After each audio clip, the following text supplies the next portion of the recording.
belle-sœur a dit que j'avais frappé son fils. C'était un mensonge, mais mon mari l'a cru point. Tu as toujours eu un tempérament difficile, a-t-il dit. Sa mère a exigé que je quitte la maison pendant un certain temps. J'ai refusé. Ils ont appelé les services de protection de l'enfance. Quand l'enquêtrice est arrivée, je lui ai montré les images de la caméra dans notre jardin. Elle a regardé, ses yeux se sont écarquillés, et elle a dit, « Vous devez voir le reste de cette vidéo, parce que je vais vous dire ce qui s'est vraiment passé. » Ce n'est pas une de ces histoires qui se terminent par des câlins et des pardons. Cette histoire commence par un mensonge et se termine de façon bien plus sombre. J'habite à Glendale, en Arizona. J'ai 36 ans. Je suis mariée à Marc depuis 8 ans. Nous avons une fille de 6 ans qui s'appelle Emma. La vie n'a jamais été parfaite, mais nous avons construit quelque chose ensemble, une maison, des routines, de la confiance. Du moins, je pensais que nous avions de la confiance. Jusqu'à ce qu'un après-midi, tout menace de s'effondrer.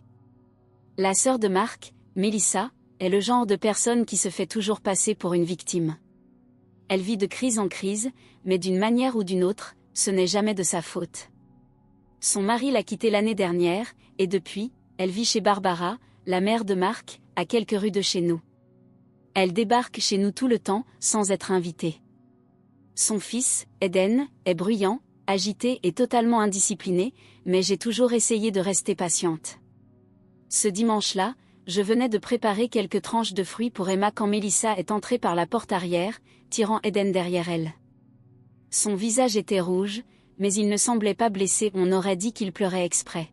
« Tu as frappé mon fils » a-t-elle crié. Je me suis retournée, complètement surprise. « De quoi tu parles ?» Elle a poussé Eden vers moi. « Dis-lui, Eden. » Le garçon a baissé les yeux, a reniflé et a murmuré. Elle m'a frappé. C'était comme si le sol s'était dérobé sous mes pieds. J'étais restée dans la cuisine tout le temps. Je n'avais même pas parlé à Eden ce jour-là, à part pour lui demander de ne pas sauter sur le canapé. Marc est accouru du salon. « Qu'est-ce qui se passe ?» a-t-il demandé. Quand Melissa a répété l'accusation, il m'a regardé droit dans les yeux et a dit. « Tu as toujours eu un tempérament difficile. Tu as perdu le contrôle ? » Quelque chose s'est brisé en moi à ce moment-là. Pas seulement parce qu'il doutait de moi, mais à cause de la vitesse avec laquelle il a cru sa sœur. J'ai dit. Je ne l'ai même pas touché. Je le jure sur la vie d'Emma. Mais Melissa ne s'est pas arrêtée. Il est terrifié par toi. Il m'a dit que tu lui as crié dessus et que tu l'as giflé parce qu'il a renversé du jus. Marc ne m'a pas défendu. Il n'a même pas posé de questions. Il est juste resté là, les bras croisés. 1 heure plus tard, Barbara est arrivée, comme si elle était la propriétaire du quartier. Elle m'a toujours détestée parce que je suis franche. Elle disait toujours que j'étais trop directe, comme si cela me rendait dangereuse. Elle est entrée dans la cuisine comme si c'était chez elle. « Pour le bien de la paix dans ce foyer, » a-t-elle dit, « je pense que tu devrais partir quelques jours. »« Non, » ai-je répondu, sèchement. « C'est ma maison. »« Tu es une source de perturbation, » a-t-elle dit. « Pour les enfants. Pour la famille. Tu dois partir. » J'ai dit, « Tu n'étais pas là. Tu ne sais pas ce qui s'est passé. » Mais j'ai vu dans ses yeux qu'elle avait déjà cru Melissa. Ils l'ont toujours excusée, toujours traitée comme une pauvre petite chose fragile. Je croyais que l'affaire s'arrêterait là. 2 jours plus tard, les services de protection de l'enfance ont frappé à ma porte. L'enquêtrice s'est présentée sous le nom de Lisa. Elle était calme, professionnelle, mais sérieuse. Nous avons reçu une dénonciation selon laquelle vous auriez agressé physiquement votre neveu. Je dois vous poser quelques questions et aussi voir comment va votre fille. Mon estomac s'est noué. Ma gorge s'est serrée. J'ai dit, je n'ai rien fait. Je le jure. Elle hocha la tête. Si c'est le cas, je dois juste comprendre l'ensemble de la situation. C'est alors que je me suis souvenu de la caméra dans le jardin. Elle s'active avec le mouvement, orienté vers la fenêtre arrière et la porte coulissante. Je n'y avais même pas pensé avant, parce qu'elle n'était pas vraiment installée pour des raisons de sécurité, c'était surtout pour garder un œil sur Emma pendant qu'elle jouait dehors. Mais j'ai réalisé qu'elle avait peut-être enregistré ce qui s'était réellement passé ce jour-là. J'ai ouvert les images sur mon ordinateur portable et j'ai montré la vidéo à Lisa. Elle s'est penchée, très attentive. On y voyait Eden jouer seul. Il a renversé quelque chose, on aurait dit du jus de fruits rouges, sur tout le sol. Il a baissé les yeux, puis regardé directement vers le couloir, encore vide à ce moment-là. Ensuite, Melissa est entrée dans le champ de la caméra. Elle s'est accroupie à côté de lui, a murmuré quelque chose. Eden a hoché la tête. Et là, clairement, Melissa lui a donné une gifle. Pas assez fort pour le faire tomber, mais suffisamment pour laisser une marque. Lisa est restée bouche bée. Elle a porté la main à sa bouche. Vous devez voir la suite de cette vidéo, dit-elle à voix basse. Elle a fait avancer l'enregistrement de quelques secondes. Peu après, quelque chose d'encore plus troublant est apparu. Melissa a regardé directement la caméra. Elle savait qu'elle était filmée, mais elle a simplement souri. Un sourire froid, calculé. Puis elle a pris la main d'Eden et l'a emmenée jusqu'à la porte. Lisa m'a fixée. Nous devons parler en privé. J'ai simplement hoché la tête, silencieuse. Lisa s'est levée et a refermé le portable avec précaution. Je dois passer quelques appels, a-t-elle dit. Tout de suite. Elle est sortie de la maison, me laissant là, les mains tremblantes. J'ai regardé la vidéo figée à l'écran, ce sourire déformé de Melissa encore figé. Mon cœur battait si fort que mes oreilles bourdonnaient. 10 minutes plus tard, Lisa est revenue. Son ton avait changé, plus ferme, comme si elle était passée du doute à la certitude absolue. Je vais rédiger un rapport officiel, a-t-elle dit. Ce n'est plus la même affaire. Il semble qu'une fausse dénonciation ait été faite au service de protection de l'enfance, et il y a des preuves concrètes de maltraitance réelle commise par votre belle-sœur. J'ai simplement hoché la tête, trop engourdie pour parler. Vous devez rester calme.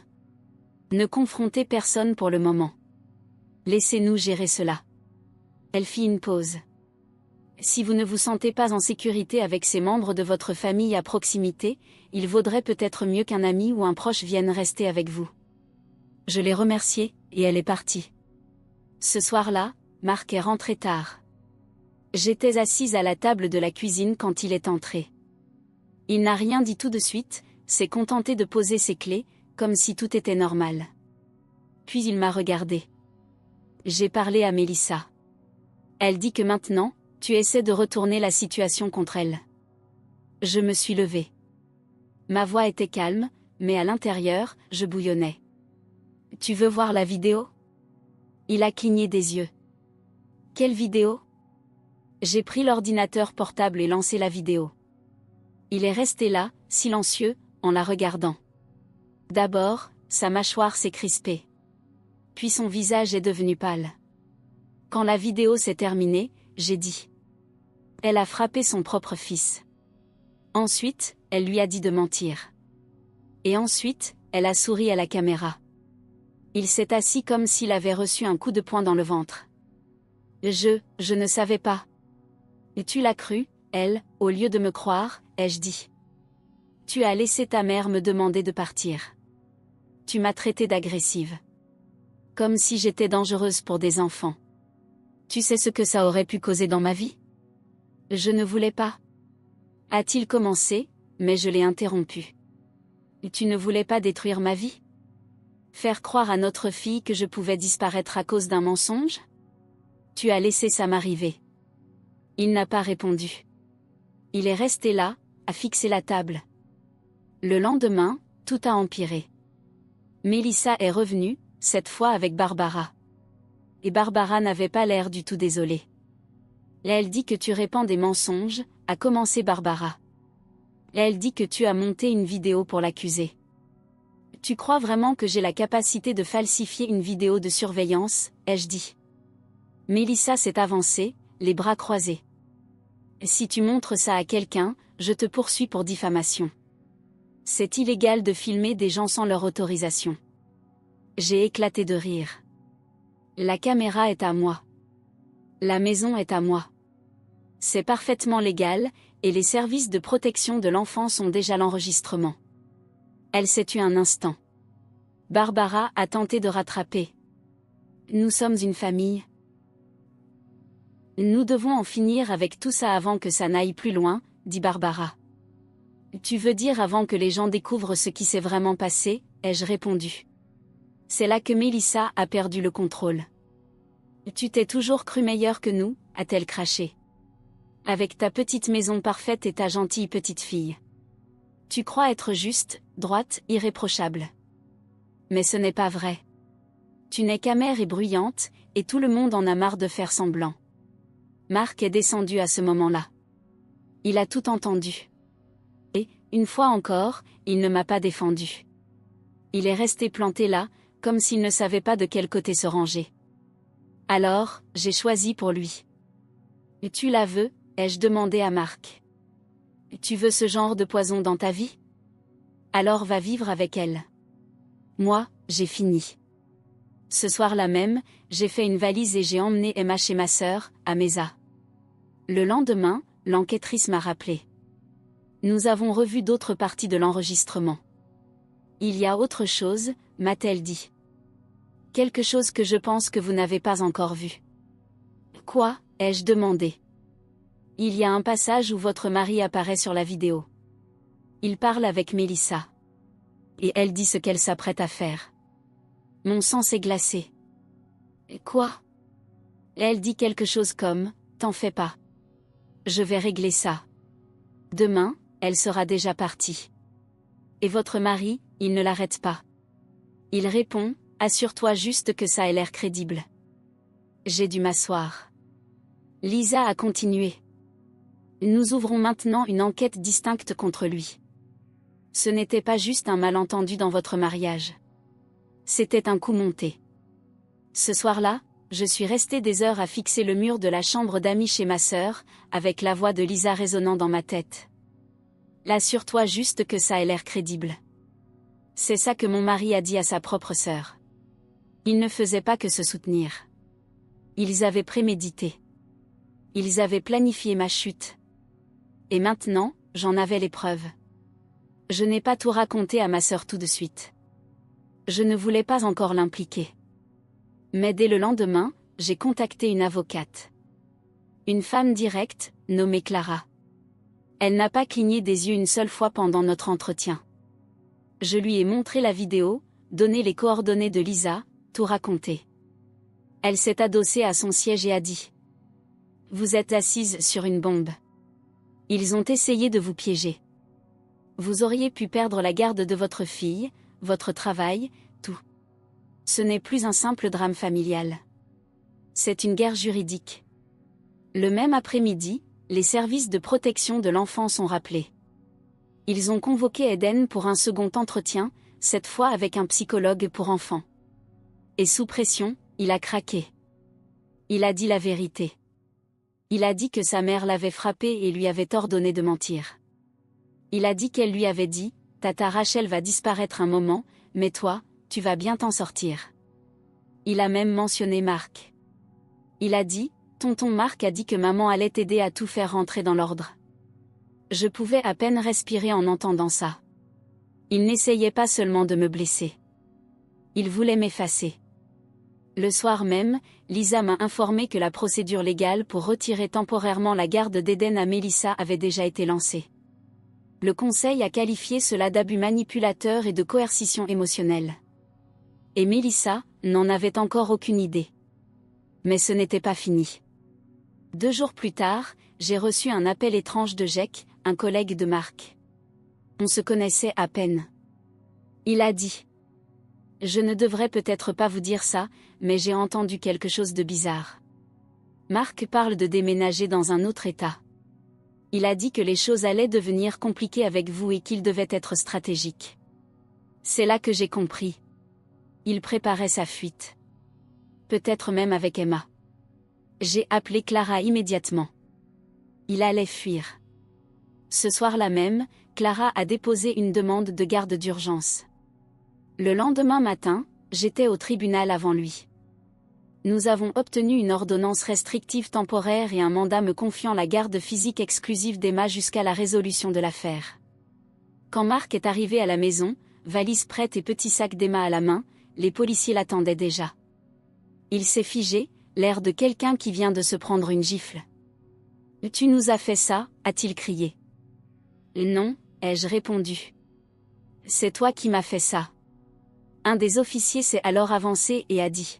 « Marc, nous devons vous informer que vous faites l'objet d'une enquête pour implication dans un faux signalement auprès des services de protection de l'enfance. Vous devez nous accompagner pour répondre à quelques questions. » Mélissa a été arrêtée 2 jours plus tard. Les accusations sont devenues officielles, maltraitance d'enfants et dénonciation calomnieuse. Son petit sourire suffisant n'a même pas dépassé les marches de la maison de Barbara. Et Barbara ? Elle a tenté d'intervenir. Elle s'est rendue au tribunal pour demander la garde temporaire d'Eden. Elle a affirmé que je mentais. Que j'avais falsifié la vidéo. Le juge l'a regardée droit dans les yeux et a dit. Madame, la vidéo a déjà été examinée et authentifiée par les autorités. Et votre témoignage contredit non seulement les preuves, mais aussi les déclarations de l'enfant lui-même. Le visage de Barbara est devenu livide. Elle a quitté la salle d'audience en larmes. L'audience est arrivée vite. Je me suis assise dans ce tribunal froid du centre de Phoenix, avec mon avocate à mes côtés. Les services de protection de l'enfance de l'autre côté. Et Marc, seul, à une autre table. Mélissa ne s'est pas présentée. Elle était déjà en détention, en attente de procès. Son avocat a tenté de reporter, mais le juge a refusé. L'affaire était bien trop grave. Et bien trop publique. Marc ne m'a pas regardé une seule fois. Quand ce fut mon tour de parler, je n'ai pas pu me retenir. On m'a accusé d'avoir frappé un enfant. On a failli m'arracher ma fille. Mon propre mari a demandé à sa sœur de faire en sorte que ça paraisse vrai. Ils ont essayé de détruire ma vie. Pourquoi ? Parce que je les ai affrontés. Parce que je n'ai pas joué leur jeu. J'ai été loyale envers cette famille. Et ils m'ont brisé. Le juge m'a regardé, puis s'est tourné vers Marc. Vous avez sciemment conspiré pour tromper une agence gouvernementale, a-t-elle dit. Vous avez laissé des accusations mensongères de maltraitance infantile être poursuivies, en sachant qu'elles étaient fausses. Vous avez mis en péril la stabilité émotionnelle de votre propre fille et violé les droits fondamentaux de votre partenaire. Marc a tenté de bredouiller. Je ne pensais pas que ça irait aussi loin. Elle l'a interrompu. Mais vous saviez que c'était un mensonge. Et cela suffit à faire de vous un complice à part entière. Le verdict est tombé avec force. Marc a perdu tous ses droits parentaux. Seulement des visites surveillées, si elles sont approuvées. Mélissa a été interdite de tout contact avec Eden jusqu'à son procès. Le conseil a décidé de placer Eden en famille d'accueil temporaire, déclarant que Barbara était inapte à s'en occuper, car elle avait nié les abus et les avait soutenus. Et moi, j'ai obtenu la garde exclusive d'Emma. Mais ce n'était pas tout. Avec l'aide de Clara, j'ai intenté une action civile pour dommages émotionnels, diffamation et indemnisation. Toutes les preuves étaient là, la vidéo, les rapports du service de protection de l'enfance, les témoignages au tribunal. Mélissa a fini par avouer dans l'affaire pénale, afin d'éviter un procès. Elle risque désormais entre 2 et 3 ans de prison, au minimum, en plus de la perte définitive de la garde.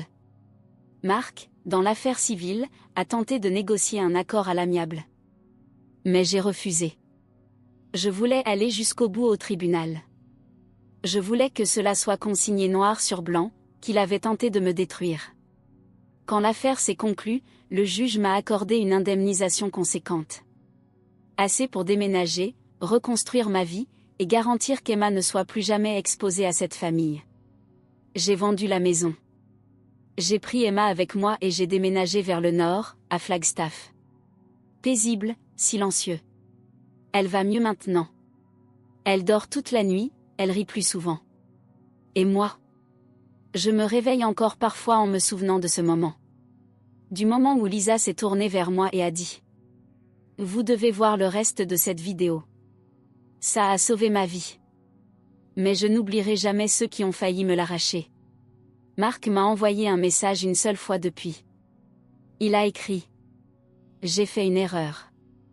Je n'ai pas répondu. Je n'ai plus besoin de vengeance. J'ai gagné.